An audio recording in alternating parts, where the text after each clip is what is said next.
Olá pessoal, tudo bem? Aqui é o professor Luciano Santana e neste vídeo eu quero responder aos questionamentos que ficaram no chat da nossa primeira aula ao vivo. Vamos lá então? A primeira pergunta diz o seguinte: na cultura organizacional, podemos dizer que ela é o fluxo ascendente na comunicação institucional de uma empresa ou organização? Bom, a cultura organizacional, ela é a representação de tudo aquilo que acontece na empresa e, naturalmente, a comunicação faz parte desses acontecimentos. Mas eu diria que a comunicação não seja apenas o fluxo ascendente, mas também descendente, em pares, enfim. Então ela transcende aí em todas as direções da comunicação, impactando diretamente na cultura de uma empresa. Tá joia? Segunda pergunta: a comunicação empresarial é uma atividade multidisciplinar. Ela envolve quais áreas? Bom, realmente a comunicação ela é multidisciplinar. Para que ela aconteça de uma forma eficaz, de uma maneira assertiva, ela vai envolver diferentes profissionais e diferentes áreas. Todas as áreas de uma empresa devem estar envolvidas no processo de comunicação. Por quê? Porque todas as áreas de alguma forma utilizam esse recurso, de alguma forma todas as áreas comunicam. Logo, todas as áreas precisam participar do processo. É claro que o planejamento da comunicação, a idealização dessa comunicação, talvez ela vai ficar restrita no âmbito mais estratégico, mas todas as áreas precisam se comprometer em fazer com que ela aconteça da melhor maneira possível. Então nós poderíamos dizer aqui que todas as áreas estão envolvidas no processo de comunicação. Porém, a direção, a alta direção, as áreas mais de gestão, juntamente, se a empresa tiver uma área de comunicação ou muito colado aí na área do marketing, serão talvez aqueles que vão pensar em termos estratégicos. A próxima pergunta diz o seguinte, olha: gostaria de saber a diferença entre prospects e stakeholders. Bom, vamos lá. Os stakeholders, começando pelos stakeholders. Stakeholders, da palavra do inglês, né? O holder, aquilo que está em torno, stake, interesse, grupo de interesse. Então, stakeholders são grupos de interesses ou interessados em um determinado negócio. Grupos esses que podem ser pessoas físicas, jurídicas, sociedade, né? E aí, quando eu digo pessoas físicas, por exemplo, são os funcionários, talvez um cliente. Quando eu digo pessoas jurídicas, são fornecedores, órgãos regulamentadores e assim por diante. Então, de uma forma geral, são os grupos interessados em um negócio. Os prospects, ou um possível cliente, um prospecto, né, ou um cliente em prospecção. Então, como o termo já diz, é uma prospecção de talvez um futuro cliente. Então, é aquela pessoa que estamos ali, talvez numa tratativa, numa negociação, para que ele se torne um efetivo cliente consumidor. Então, talvez os prospects podem ser, sim, dependendo da ótica, ser considerados como um grupo dentro dos stakeholders, tá? Mas existem aí essas diferenças, né? Prospects seriam determinado público que talvez possa ser um cliente futuro, né? Então, em prospecção. A próxima questão diz o seguinte: professor, existe alguma comunicação universal, padrão, ou oscila de empresa para empresa? Olha, se existisse uma comunicação universal, talvez a gente não teria que se dedicar tanto em conhecer e estudar mais sobre o assunto. Infelizmente, não existe uma comunicação universal, não existe um padrão que possamos dizer que dá certo ou que não dá certo. Olha, faça dessa forma que é garantia de sucesso. Infelizmente não existe, por N motivos, e que bom que não exista, né? Imagina todo mundo engessado, todo mundo pensando das mesmas formas, todo mundo agindo da mesma forma, não existiria inovação, não existiria criatividade, seríamos, vamos assim, todos parecidos, né? Um com os outros, e enfim, então isso não faz bem para a vida em sociedade. A diferença, ou as diferenças, é um item aí muito importante para a questão da evolução da nossa sociedade e das organizações. Então não vai existir um modelo padrão, não vai existir um modelo universal, existem diferenças muito intrínsecas de empresa para empresa, de cultura para cultura, de região para de região, de localidades, de práticas, de tecnologias utilizadas, e isso em uma esfera um pouco mais macro, porque a gente vai afunilando isso na questão das tratativas individuais. As pessoas são diferentes umas das outras, e quanto a isso não há muito o que fazer, né? O gestor ele precisa se dedicar em compreender cada vez mais o comportamento humano, como as pessoas lidam, reagem com as diferentes situações, e assim adequar a sua estratégia de comunicação para se tornar mais assertivo. A próxima questão: qual a melhor comunicação dentro de uma empresa, eficiente ou eficaz? Então, sobre esses termos, né, eficiente e eficaz, é muito importante que a gente tenha compreensão de que ser eficiente é uma parte da garantia de um resultado. Então, é você utilizar recursos, o tempo, as informações, utilizar da melhor maneira possível. O eficaz, ele tem um foco direto no resultado em si. Então, quando você consegue utilizar todos esses recursos da melhor maneira possível, gerando o melhor resultado. Então, para ser eficaz, você passa pela eficiência. Nem sempre quando você é eficiente, você vai ser eficaz. Às vezes você faz o melhor uso dos recursos, mas não gera talvez o resultado, o melhor resultado esperado. Gera resultado, mas talvez não o melhor, né? Então, a eficácia, eu diria que seria, assim, se tiver que nos dedicarmos para alcançar um desses itens aqui, seria a eficácia, porque ela passa pela eficiência. Na aula 1 de apoio, fala-se das perspectivas da comunicação, e elas estão divididas em 3 áreas: a institucional, a interna e o marketing. A perspectiva administrativa pode estar englobada na perspectiva interna? Sim, excelente colocação, porque diferentes autores vão escrevendo, eles vão falando sobre esses assuntos.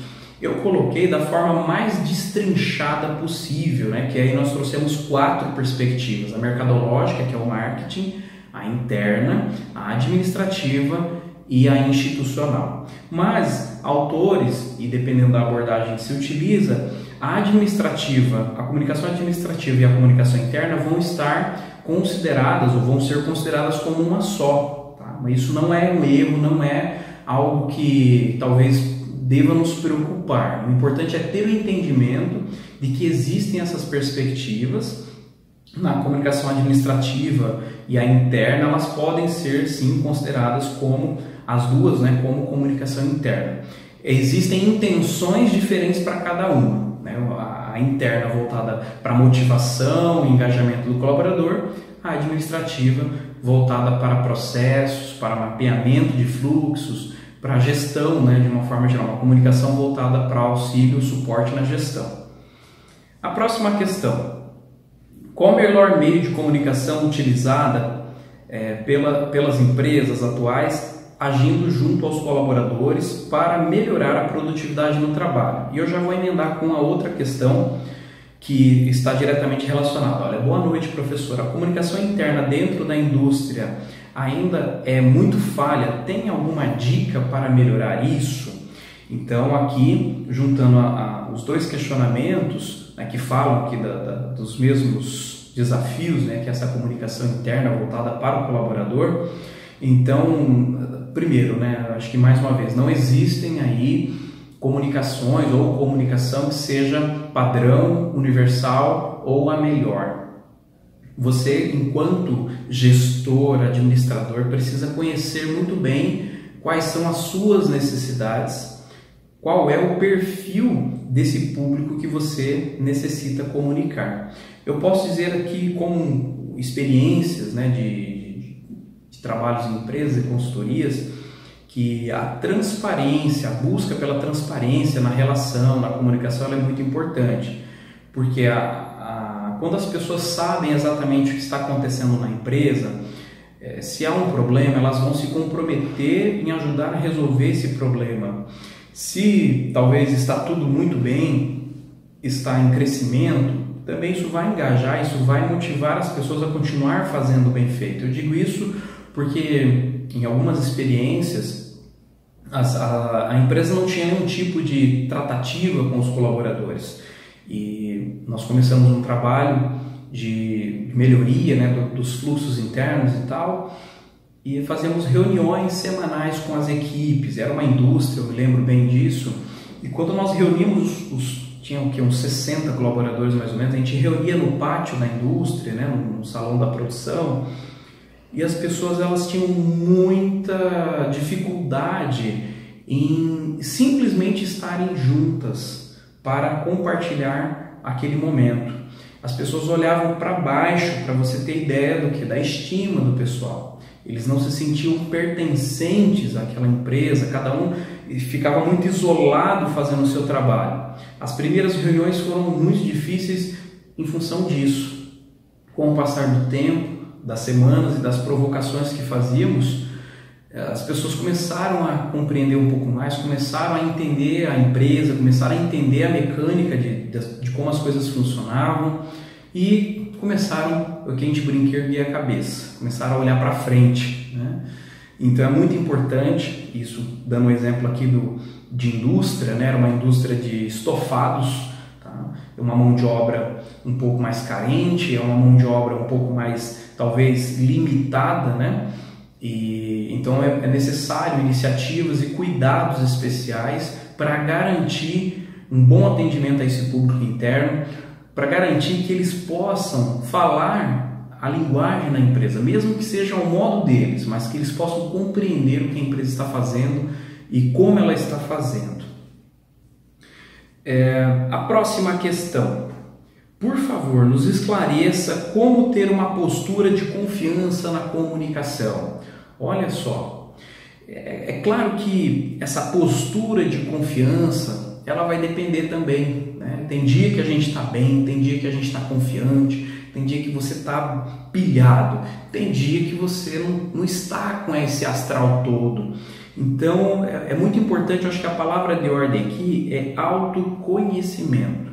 Acredito muito nessa ideia de você conhecer o quanto você é capaz, o quanto você domina determinado assunto, o quanto você se conhece enquanto orador, enquanto comunicador, enquanto gestor e assim por diante. Então é muito importante o autoconhecimento, porque a partir disso você consegue colocar o pé no chão e trilhar exatamente o caminho que você pretende. Então, se você não domina tanto o assunto, você tendo consciência disso, você vai cuidar para não cometer nenhum equívoco. Se você tem muito nervosismo e você reconhece, identifica que tem, então você vai cuidar para que o nervoso não te dê um branco na hora, você tenha dificuldade na hora de falar. Então, acho que para transmitir um pouco de confiança, acho que se conhecer é algo essencial. A próxima questão, vamos lá. Que estratégias as empresas podem adotar na comunicação para causar os mínimos impactos em momentos de crise?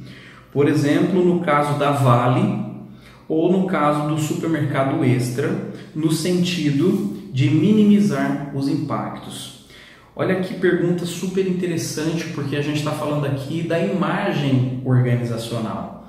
E aí, em momentos de crise, são momentos delicados, momentos em que exigem um posicionamento da empresa, que a empresa precisa ser inteligente, estratégica e rápida, né, nessa devolutiva para a sociedade, porque talvez uma crise, né, um problema em si já vai, só pelo fato de ter acontecido, já vai riscar a imagem da empresa, já vai prejudicar de certa forma a imagem da empresa.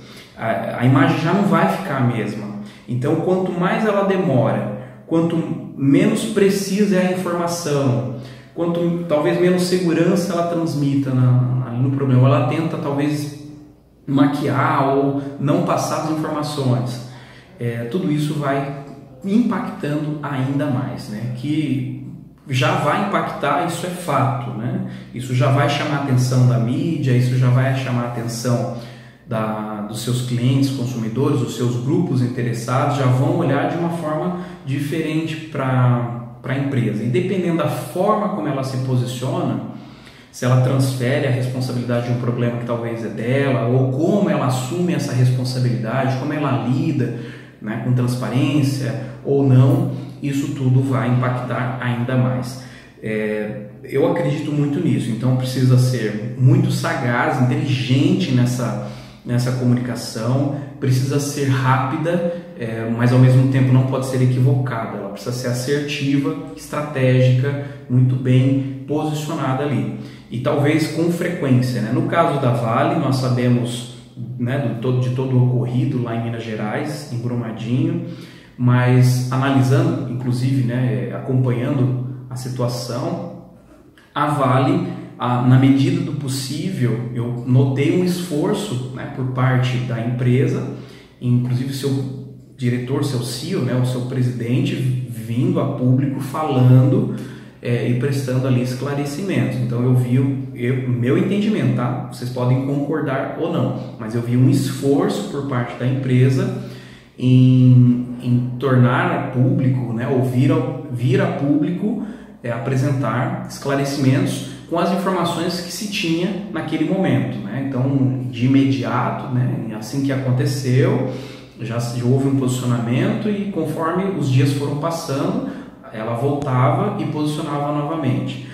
Houveram ali desencontros de informações, mas também não subjugando ou criticando e nem defendendo, mas uma situação da magnitude que foi esse problema, né, lá em Brumadinho. Eu percebi um esforço muito grande em atender a mídia, em atender os meios de comunicação, em atender as famílias. Eu acho que estava ali ao alcance da empresa, o que estava sendo possível, ela não mediu esforços em proceder da melhor maneira possível. E é claro, por todo o esforço feito, ainda assim vai ficar um grande prejuízo para a imagem da empresa, né? Imagina se ela não tivesse feito nada do que ela fez, tá joia? Então é nesse sentido que a gente tem que pensar. Próxima pergunta. Muitas empresas hoje preferem investir em assessoria de imprensa. Na sua opinião, esse investimento ajuda a tornar a comunicação eficiente e eficaz e a evitar conflitos internos e externos? Olha, depende, né? Depende da assessoria. Eu acho que depende de quem está fazendo esse trabalho de assessoria para a empresa. Depende da aproximação, da proximidade que essa assessoria tem, conhecimento que ela tem para falar em nome da sua empresa, para falar em nome da empresa, para representar a empresa. Então, às vezes pode sim ser uma boa alternativa para comunicar, para evitar conflitos, né, para ter aí uma comunicação eficiente e eficaz. Por outro lado, dependendo da escolha que é feita sobre a empresa que vai fazer esse trabalho de assessoria, pode ser um grande tiro no pé, pode ser um grande problema. Ela vai trazer mais transtornos, mais desencontros do que se tivesse um esforço interno da empresa em proceder com essa atividade. Tá joia? Faltam 3 questões aqui, tá, pessoal? Vamos lá, mais uma. Qual a importância da inteligência emocional na comunicação, tanto de gestores quanto da equipe? É imprescindível. Nós vamos falar mais sobre a importância, né, da gestão emocional na terceira aula, quando a gente estiver entrando no assunto sobre negociação. Mas a questão emocional, ela é um filtro direto das informações que recebemos. Então, se você está bem, se você está bem humorado, se você está num dia legal, as informações que te chegarem, você vai filtrar de um jeito.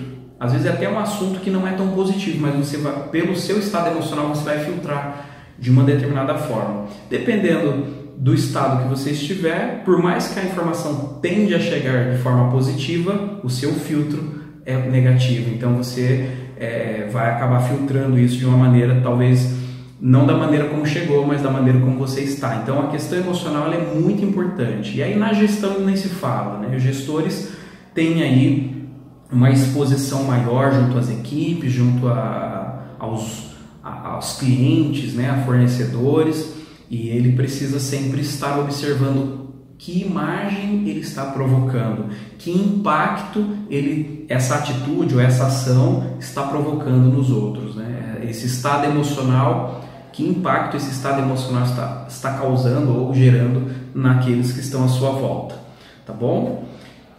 Quanto à ação, próxima questão, tá? Quanto à ação envolve públicos de atendimento, quando a ação envolve vários públicos de atendimento, como sabermos sobre resultados dos clientes?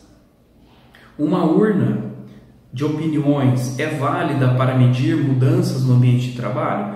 Acho que é uma alternativa, né? Então, hoje, dependendo da comunicação ou da gestão de comunicação que você tem, existem ferramentas tecnológicas que te ajudam a identificar, a mapear e a identificar padrões de comportamento de consumo, sobretudo no mundo online, mas também no mundo físico, né? Também acontece por meio de registros, né? Por meio de mensuração de ticket médio, por meio de rentabilidade. Então você tem visitação na loja, número de clientes, né? Por dia, por hora, enfim. Então você tem aí extratos que sistemas de informação e de gestão podem te gerar relatórios que vai te permitir aferir resultados positivos, negativos, se atendeu, se não atendeu, né?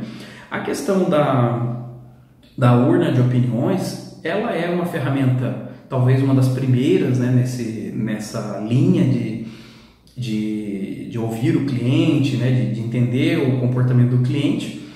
E ainda continua, acho que atual, né? Acho que ela continua ainda sendo válida. Se você não tem um sistema, se você não tem tecnologia talvez, mas você quer fazer um esforço nessa direção, acho que é bem-vindo. É bem-vindo uma caixinha de sugestões, é bem-vindo talvez uma pesquisa no tete-a-tete ali com o cliente.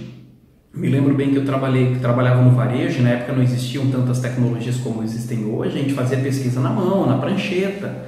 Então na porta da loja a gente tinha lá pessoas que se dedicavam para fazer a abordagem com o cliente e fazer uma avaliação, dependendo do ciclo, né, que a gente tinha, de um determinado setor, da loja inteira, do atendimento. A gente tinha ali períodos, né, de avaliações que fazia essa verificação junto com os clientes. E era sempre muito válido, porque o feedback do cliente, esse posicionamento que o cliente dá, ele é muito sincero, ele é muito honesto. Então, se ele está satisfeito, ele vai falar, ele vai te representar isso. Se ele está insatisfeito, ele também vai te sinalizar. Isso para nós não deve ser visto como um problema, deve ser visto como uma oportunidade para a gente poder melhorar aquilo que a gente oferece para o público que a gente atende.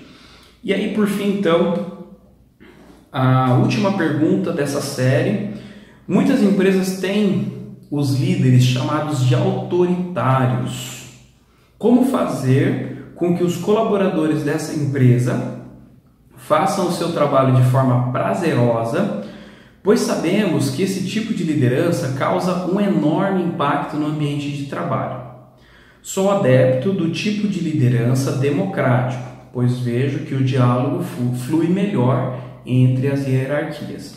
Bom, para a gente poder entender, né? Então, de um lado, você tem os estilos de gestão, estilos de liderança. Então, você tem lá o democrático, que é aquele que compartilha, aquele que é mais aberto. Você tem o autoritário, que é aquele que dá ordem, aquele que manda fazer. E você tem o que é chamado de liberal ou laissez-faire, tá? O liberal. Que é aquele que solta, delega e esquece de acompanhar, né? Então, primeira parte, posso dizer para vocês, não existe um modelo melhor ou um modelo pior de liderança.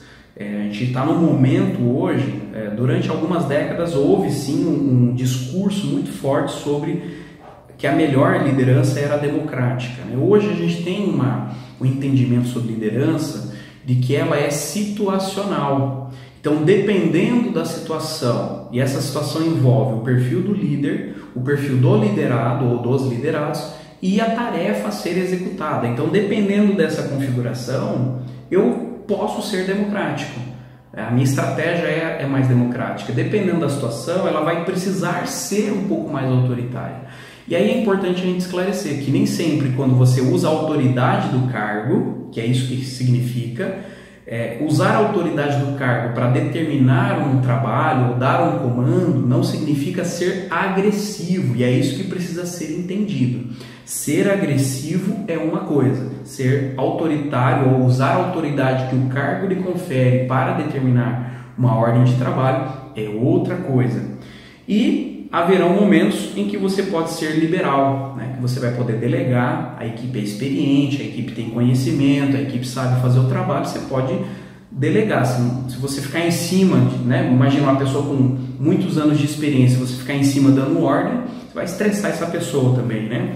Então esse é um primeiro entendimento que a gente precisa. Um outro entendimento é que para que esse modelo de comunicação, essa gestão de comunicação que a gente está aqui procurando, né, construir com vocês, ela vai permear a empresa como um todo, indiferentemente ou independentemente do estilo de gestão, porque é uma questão que a empresa tem. É claro que quando a gente desce no nível da operação, no nível da gestão, aí sim o comportamento desse camarada, o comportamento desse líder vai influenciar diretamente na representação que a comunicação que a empresa tem vai proceder. Então a empresa às vezes planeja, organiza, tem ali todo um objetivo traçado, mas a operação, a execução dessa comunicação lá na ponta por parte desse líder, talvez por ele ser agressivo ou ser muito autoritário, não abrir espaço, né, para que a equipe participe,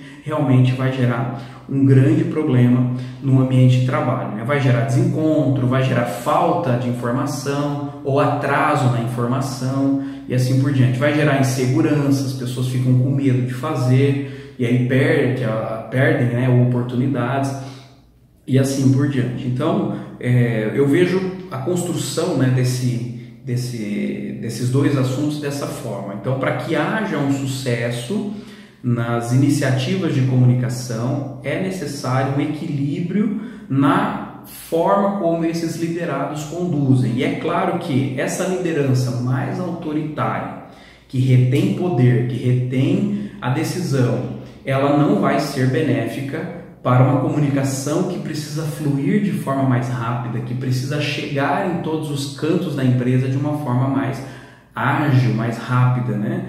Então, naturalmente, nós precisaremos investir na formação ou no trabalho de desenvolvimento desse líder para que ele possa entender o seu papel e a sua responsabilidade na disseminação das informações e das comunicações da empresa, independente do estilo ou predominante da sua gestão. Tudo bem? Pessoal, vou ficando por aqui.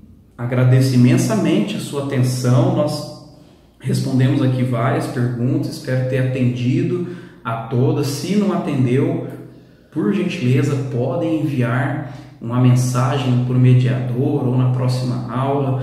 Sintam-se à vontade para, vamos assim, sanar todas as dúvidas de vocês, tá? Não, só uma coisa que não é permitido aqui, ficar com dúvida. Então, por gentileza, sintam-se livres e à vontade para questionar quantas vezes quiserem, para perguntarem, para, enfim, tirar as dúvidas de vocês. Estamos aqui para isso, para atender vocês da melhor maneira possível. Eu espero que estejamos aí conseguindo atender as expectativas, tá bom? Um forte abraço a todos, bons estudos, participe do nosso case, né? do nosso desafio do case. Vamos lá construir aí a nossa quarta aula de uma maneira colaborativa, tá joia?